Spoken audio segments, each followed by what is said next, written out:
color ko talaga, actually gold talaga yung color ko. Pero, okay rin sa yellow. Kasi, para sa akin kasi pag makakita ako ng yellow, parang swerte talaga yung araw ko. Like, for example, noon, nahilig ako magsali-sali ng mga beauty pageants, ganyan.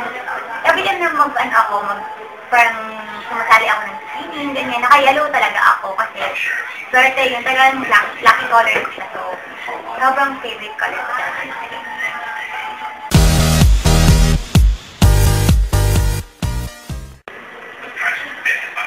Oo, siyempre, pangarap ko talaga malasa kasi bata pa talaga ako, parang yun talaga yung goal ko na siguro parang masabak ko sa showbiz, ganyan, tapos nabigyan ako ng budget, ganyan. Tapos, ano kasi, siguro, sabihin na lang natin na,